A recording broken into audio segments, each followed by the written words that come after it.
ಮೊದಲಿಗೆ ನಿನ್ನೆ ಸುಮಾರು ಮಧ್ಯರಾತ್ರಿಯ ಸಂದರ್ಭದಲ್ಲಿ ನೆಲಮಂಗಲದ ಬಳಿ ಭೀಕರ ಆಕ್ಸಿಡೆಂಟ್ ಆಗುತ್ತೆ. ಈ ಆಕ್ಸಿಡೆಂಟ್ನಲ್ಲಿ 5 ಜನ ಯುವಕರು ಸಾವನ್ನಪ್ತಾರೆ. ಇದು ಬಸ್ಸು ಮತ್ತು ಕಾರಿನ ನಡುವೆ ಆದಂತಹ ಮುಖಾಮುಖಿಯ ಡಿಕ್ಕಿ. ನವಯುಗ ಟೋಲ್ ಬಳಿ ಡಿವೈಡರ್ ಅನ್ನು ಎಗರಿ ಬಸ್ಗೆ ಕಾರ್ ಡಿಕ್ಕಿ ಹೊಡೆಯುತ್ತೆ. ಪಾಪ ಆ ಕಾರ್ನಲ್ಲಿ ನೈಟ್ ಔಟ್ಗೆ ಅಂತ 5 ಜನ ಯುವಕರು ಹೋಗ್ತಾ ಇದ್ರು. ಸ್ಪಾಟ್ ಔಟ್ ಆಗಿದ್ದಾರೆ ಎಲ್ಲರೂ. ನೆಲಮಂಗಲದ ಸರ್ಕಾರಿ ಆಸ್ಪತ್ರೆಯಲ್ಲಿ ಪೋಸ್ಟ್ ಮಾರ್ಟಮ್ ಮಾಡಲಾಗುತ್ತೆ. ನೆಲಮಂಗಲ ಆಸ್ಪತ್ರೆಯ ಬಳಿ ಮೃತರ ಪೋಷಕರ ಕಣ್ಣೀರು, ಆಕ್ರಂದನ ಮುಗಿಲು ಮುಟ್ಟಿದೆ. ಆಸ್ಪತ್ರೆಗೆ ಪೊಲೀಸ್ ಅಧಿಕಾರಿಗಳು ಭೇಟಿ ಕೊಟ್ಟು ದುರ್ಘಟನೆಯ ಬಗ್ಗೆ ಮಾಹಿತಿಯನ್ನು ಕಲೆಕ್ಟ್ ಮಾಡಿಕೊಂಡಿದ್ದಾರೆ. ಪಶ್ಚಿಮ ವಿಭಾಗದ ಟ್ರಾಫಿಕ್ ಡಿಸಿಪಿ ಜಯಪ್ರಕಾಶ್ ಅವರು, ಟ್ರಾಫಿಕ್ ಜಂಟಿ ಪೊಲೀಸ್ ಆಯುಕ್ತರಾದಂತಹ ಕಾರ್ತಿಕ್ ರೆಡ್ಡಿ ಅವರು ಆಸ್ಪತ್ರೆಗೆ ಭೇಟಿ ಕೊಟ್ಟು ಕುಟುಂಬಸ್ಥರ ಬಳಿಯೂ ಕೂಡ ಕೆಲವೊಂದಿಷ್ಟು ಮಾಹಿತಿಯನ್ನು ಪಡ್ಕೊಂಡಿದ್ದಾರೆ. ಜೊತೆಗೆ ಆ ಸಂದರ್ಭದಲ್ಲಿ ಆ ಸ್ಪಾಟ್ನಲ್ಲಿ ಯಾರಾದರೂ ಈ ಘಟನೆಯನ್ನು ನೋಡಿದರೆ ಅವರ ಬಳಿಯೂ ಕೂಡ ಸ್ಟೇಟ್ಮೆಂಟನ್ನು ಪಡ್ಕೊಳ್ಳೋದಕ್ಕೆ ಬಂದಿದ್ರು. ಆಸ್ಪತ್ರೆಯ ಮುಂಭಾಗದಲ್ಲಿ ಕುಟುಂಬಸ್ಥರ ಆಕ್ರಂದನ ಮುಗಿಲು ಮುಟ್ಟಿದೆ. ಅವರೆಲ್ಲರೂ ಪಾಪ ಯುವಕರು ಇನ್ನು ನೈಟ್ ಔಟ್ಗೆ ಅಂತ ಹೋಗಿದ್ರು. ಓವರ್ ಸ್ಪೀಡೋ ಅಥವಾ ನಿದ್ದೆಯ ಮಂಪರೋ ಅಥವಾ ಕಾಣಲಿಲ್ವೋ ರೋಡು ಗೊತ್ತಿಲ್ಲ, ಡಿವೈಡರ್ಗೆ ಡಿಕ್ಕಿ ಹೊಡೆಯುತ್ತೆ. ಓವರ್ ಸ್ಪೀಡ್ನಲ್ಲಿ ಇದ್ದದಕ್ಕಾಗಿ ಡಿವೈಡರ್ನು ಹಾರಿ ಆಪೋಸಿಟಿಂದ ಬರ್ತಿದ್ದಂಥ KSRTC ಬಸ್ಗೆ ಡಿಕ್ಕಿ ಹೊಡೆಯುತ್ತೆ. ಕಂಪ್ಲೀಟ್ ಆ ಇಂಡಿಕಾ ಕಾರು ನಜ್ಜುಗುಜ್ಜಾಗಿರೋದನ್ನು ಗಮನಿಸ್ತಾ ಇದ್ದೀರಿ. KSRTC ಬಸ್ಗೆ ಗುದ್ದಿದ್ದ ಕಾರು ಇದೇನೆ, ಇಂಡಿಕಾ ಕಾರು. ಇದರಲ್ಲಿದ್ದವರು ಎಲ್ಲರೂ ಕೂಡ ಮೃತಪಟ್ಟಿದ್ದಾರೆ. ಒಬ್ಬರು ಬದುಕಿದ್ರು. ಆ ಆಕ್ಸಿಡೆಂಟ್ ಆದಂಥ ಸಂದರ್ಭದಲ್ಲಿ ಬದುಕುಳಿಸಿಕೊಳ್ಳುವಂಥ ಪ್ರಯತ್ನಗಳಾದರೂ ಕೂಡ ಅವರೂ ಆಸ್ಪತ್ರೆಯಲ್ಲಿ ಮೃತಪಡ್ತಾರೆ. 5 ಜನರು ಈ ಒಂದು ಆಕ್ಸಿಡೆಂಟ್ನಲ್ಲಿ ಮೃತಪಟ್ಟಿದ್ದಾರೆ.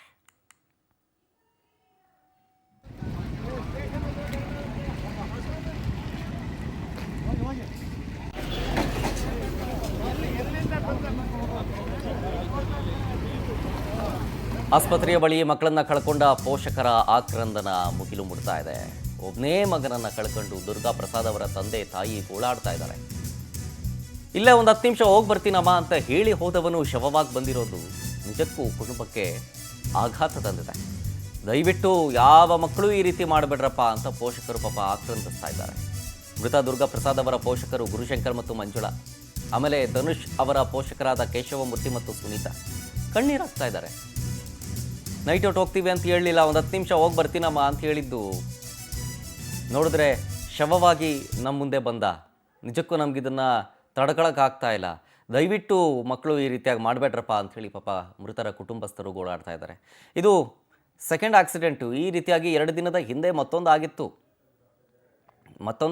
ಹೊಸಕೋಟೆ ಹತ್ರ ಏನೋ ನೈಟ್ ಔಟ್ಗೆ ಅಂತ ಅಲ್ಲೂ ಕೂಡ ಹೋಗಿದ್ದು. ಬೈಕ್ ಸವಾರನಿಗೆ ಕಾರು ಡಿಕ್ಕಿ ಹೊಡೆಯುತ್ತೆ. ಬೈಕ್ ಸವಾರನೂ ಸಾವನ್ನಪ್ತಾನೆ. ಜೊತೆಗೆ ಆ ಕಾರು ಸೀದಾ ಹೋಗಿ ಕ್ಯಾಂಟರ್ಗೆ ಡಿಕ್ಕಿ ಹೊಡೆದ ಪರಿಣಾಮ ಅಲ್ಲೂ ಕೂಡ ಅಷ್ಟು ಜನ ಮೃತಪಡ್ತಾರೆ. ಟೋಟಲ್ 7 ಜನ ಮೊನ್ನೆ ಆದಂಥ ಆಕ್ಸಿಡೆಂಟ್ನಲ್ಲಿ. ಇವತ್ತಾದ ಆಕ್ಸಿಡೆಂಟ್ನಲ್ಲಿ 5 ಜನ ಮೃತಪಟ್ಟಿದ್ದಾರೆ. ಎಲ್ಲರೂ ಯುವಕರೇ, ಎಲ್ಲರೂ ಯಂಗ್ಸ್ಟರ್ಸ್. ಕಳ್ಸಕ್ಕೆ ಹೋಗ್ಬೇಡ್ರಿ ನಿಮ್ಮ ಮಕ್ಕಳನ್ನ ಅಷ್ಟೇ. ನಾನು ತಾಯಂದ್ರನ್ನ ಕೇಳ್ಕೊಂಡು ನಮ್ಮಂಥ ಕಷ್ಟ ಯಾವ ತಾಯಂದ್ರಿಗೂ ಬರೋದು ಬೇಡ. ಒಬ್ಬನೇ ಮಗ ಮೇಡಮ್, ಗಾರ್ಮೆಂಟ್ಸ್ಗೆ ಹೋಗ್ತೀವಿ ಸರ್. ನಮಗೆ ಬರೋದು ತಿಂಗಳಿಗೆ 12,000 ರೂಪಾಯಿ, ಬಾಡಿಗೆ 7,000 ರೂಪಾಯಿ ಕಟ್ಟಬೇಕು. ಮನೆ ಜೀವನ ಎಲ್ಲ ಅದರಲ್ಲೇ ನಿಭಾಯಿಸ್ಕೋಬೇಕು. ತಂದೆ ಆದವ್ರು ಇದ್ದಾರೆ, ಅವ್ರಿಗೂ ಏಜ್ ಆಗೈತೆ ಪಾಪ. ಪೇಷಂಟ್ ಅವ್ರನ್ನ ನೋಡ್ಕೊಳಕ್ ನಮಗೆ ಆಗ್ತಾ ಇಲ್ಲ. ಇವಾಗ ಮಗನೂ ಕಳ್ಕೊಂಡಿದ್ದೀವಿ, ಏನು ಮಾಡಬೇಕು? ಆಧಾರನೇ ಇಲ್ಲ ನಮಗೆ, ಆಧಾರ್ ಕಂಬನೇ ಇಲ್ಲ. ಕಳ್ಸಕ್ಕೆ ಹೋಗ್ಬೇಡ್ರಿ ನಿಮ್ಮ ಮಕ್ಕಳನ್ನ. ಯಲಹಂಕದಲ್ಲಿ ಬಲ್ಪ್ ಇದು ಮಾಡೋದು, ಎಲೆಕ್ಟ್ರಿಕ್ ಇದಕ್ಕೆ 10 ನಿಮಿಷ ಬರ್ತೀನಿ ಅಂತ ಹೋದವನು ಧನುಷ್. ದೊಡ್ಡಬಳ್ಳಾಪುರ. ಇಲ್ಲ ಸರ್, ಕೆಲ್ಸಕ್ಕೆ ಹೋಯ್ತಾ ಇದ್ದ ಯಲಹಂಕ. ರಾತ್ರಿ 10 ನಿಮಿಷ ಬರ್ತೀನಿ ಅಂತ ಹೋದವನು ಸರ್. ಇವಾಗ ನೋಡ್ರಿ ಹಿಂಗ್ ಬಂದವನೇ. ಡೀಟೇಲ್ಸ್ ಕೊಡ್ತಾರೆ ಇನ್ನಷ್ಟು ನಮ್ಮ ಪ್ರತಿನಿಧಿ ಸುಚಿತ್ರಾ ಲೈವ್ನಲ್ಲಿ. ಸುಚಿತ್ರಾ, ಮೃತ ಪೋಷಕರ ಆಕ್ರಂದನ ಮುಗಿಲು ಮುಡ್ತಾ ಇದೆ, ಗಮನಿಸ್ತಾ ಇದ್ದೀವಿ. ಇದರ ಜೊತೆಗೆ ಪೊಲೀಸರು ಏನೇನು ಮಾಹಿತಿ ಕಲೆಕ್ಟ್ ಮಾಡಿಕೊಂಡ್ರು, ಜೊತೆಗೆ ಈ ಆಕ್ಸಿಡೆಂಟ್ ಆದಂಥ ಸಂದರ್ಭದಲ್ಲಿ ಸ್ಥಳದಲ್ಲಿ ನೋಡಿದವ್ರು ಯಾರಾದರೂ ಸಿಕ್ಕಿದ್ರೆ ನಿಮಗೆ ಅವ್ರನ್ನ ಮಾತನಾಡಿಸುವಂಥ ಪ್ರಯತ್ನಗಳಾಯ್ತಾ? ಹೆಂಗೆ? ಶರತ್, ಏನು ನಿನ್ನೆ ರಾತ್ರಿ ಸುಮಾರು 11:30 ಸುಮಾರಿಗೆ ಮಾದನಾಯ್ಕನಹಳ್ಳಿ ಪೊಲೀಸ್ ಠಾಣಾ ವ್ಯಾಪ್ತಿಯ ನವಯುಗ ಟೋಲ್ ಬಳಿ ಈ ಒಂದು ಘಟನೆ ನಡೆದಿತ್ತು. ಏನು ಇಂಡಿಕಾ ಕಾರ್ನಲ್ಲಿ ಇದ್ದಂತಹ 5 ಯುವಕರು ಸ್ಥಳದಲ್ಲೇ ಮೃತಪಟ್ಟಿದ್ರು. ಸದ್ಯ ಆ ಒಂದು ಕಾರನ್ನ ಕೇಶವ ಅನ್ನೋ ಯುವಕ ಕಾರ್ನನ್ನ ಓಡಿಸ್ತಾ ಇರ್ತಾನೆ.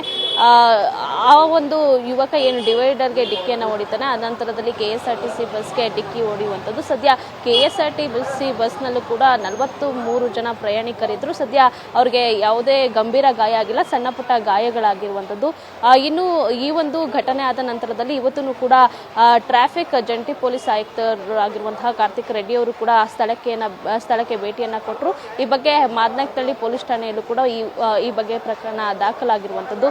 ಸದ್ಯ ಈ ಯುವಕರು ಏನಾದರೂ ಕುಡಿದಿದ್ರ ಅಥವಾ ಸ್ಪೀಡ್ ಆಗಿ ಬಂದ್ರ, ಇವ್ರ ಮೇಲೆ ಯಾವ ರೀತಿಯಾಗಿ ಬೇರೆ ಇನ್ನೇನಾದ್ರೂ ಕೇಸಸ್ ಇದೆಯಾ ಅನ್ನೋದ್ರ ಬಗ್ಗೆನೂ ಕೂಡ ಪೊಲೀಸರು ಪರಿಶೀಲನೆಯನ್ನ ಮಾಡ್ತಾ ಇದ್ದಾರೆ. ಜೊತೆಗೆ ಇನ್ನು ನೆಲಮಂಗಲ ಶವಾಗಾರದಲ್ಲಿ ಈ ಒಂದು ಯುವಕರ ಮರಣೋತ್ತರ ಪರೀಕ್ಷೆಯು ಕೂಡ ಆಗಿರುವಂಥದ್ದು. ಜೊತೆಗೆ ಮೃತದೇಹವನ್ನು ಕೂಡ ಅವರ ಕುಟುಂಬಸ್ಥರಿಗೆ ಹಸ್ತಾಂತರ ಮಾಡಿರುವಂಥದ್ದು. ಸದ್ಯ ಕೆಲವೊಬ್ರು ಒಬ್ಬನೇ ಮಗ ಇರೋದ್ರಿಂದ ದುರ್ಗಾಪ್ರಸಾದ್ ಅವರ ತಾಯಿಯೂ ಕೂಡ ಸಾಕಷ್ಟು ಒಂದು ಕಣ್ಣೀರನ್ನು ಹಾಕೊಳ್ತಾ ಇದ್ರು. ದೇವಸ್ಥಾನಕ್ಕೆ ಹೋಗಿ ಬರ್ತೀನಿ ಅಂತ ಒಬ್ಬ ಹೇಳಿದ್ರೆ, ಮತ್ತೊಬ್ಬ ನಾನು ಫ್ರೆಂಡ್ನ ಮೀಟ್ ಮಾಡಿ ಬರ್ತೀನಿ ಅಂತ ಹೋದವರು 5 ಕೂಡ ನೈಟ್ ಔಟ್ ಅನ್ನ ಹೋಗಿರ್ತಾರೆ. ಆ ಒಂದು ಸಮಯದಲ್ಲಿ ಬರ್ತಿದ್ದಂತಹ ವೇಳೆಯಲ್ಲಿ ಈ ರೀತಿಯಾಗಿ ದುರ್ಘಟನೆ ಸಂಭವಿಸಿರುವಂಥದ್ದು. ಸದ್ಯ ಪೊಲೀಸರ ತನಿಖೆ ವೇಳೆ ಇದು ಯಾವ ರೀತಿ ಆಗಿದೆ ಅನ್ನೋದ್ರ ಬಗ್ಗೆನೂ ಕೂಡ ಅಲ್ಲಿನ CCTV ಫುಟೇಜಸ್ ಏನಾದರೂ ಸಿಕ್ಕಿದ್ರೆ ಪರಿಶೀಲನೆಗೆ ಮುಂದಾಗ್ತಾರೆ. ಹಾಗೆ ಏನಾದರೂ ಡ್ರಿಂಕ್ ಅಂಡ್ ಡ್ರೈವ್ ಏನಾದರೂ ಮಾಡಿದ್ರ ಅನ್ನೋದ್ರ ಬಗ್ಗೆನೂ ಕೂಡ ಪೊಲೀಸರು ತನಿಖೆಯನ್ನ ಮಾಡ್ತಿದ್ದಾರೆ. Sharath. Okay, thank you Suchitra ಡೀಟೇಲ್ಸ್ಗಾಗಿ.